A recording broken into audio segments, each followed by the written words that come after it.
राम की कहानी रामायण महाकाव्य पर आधारित है, जिसे महर्षि वाल्मीकि ने रचा था। यह भारतीय साहित्य का एक प्रमुख ग्रंथ है। यहाँ रामायण की संक्षिप्त कथा प्रस्तुत है।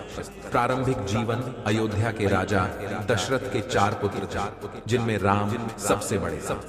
राम की माता का नाम कौशल्या। राम का विवाह जनकपुर की राजकुमारी सीता से हुआ। राजा दशरथ ने अपनी रानी कैकेयी को दिए गए वचन के कारण राम को 14 वर्ष के वनवास पर भेज दिया। राम के साथ उनकी पत्नी सीता और छोटे भाई लक्ष्मण भी वनवास पर गए।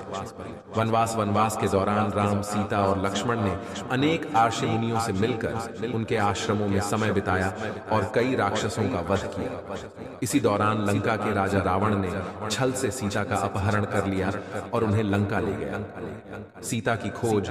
राम और लक्ष्मण ने सीता की खोज में अनेक स्थानों की यात्रा की।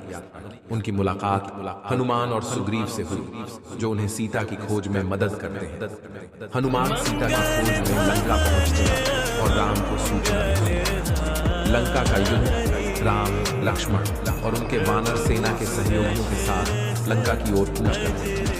एक विशाल युद्ध होता है जिसमें राम रावण का वध करते हैं और सीता को मुक्त कराते हैं।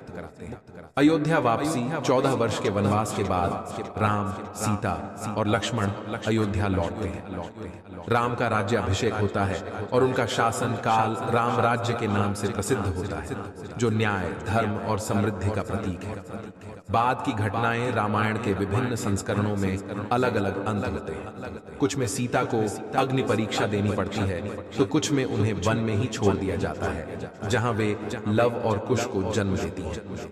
रामायण केवल एक वीरता और रोमांच की कहानी नहीं है, बल्कि यह कर्तव्य, निष्ठा और अच्छाई की बुराई पर जीत की कहानी भी है।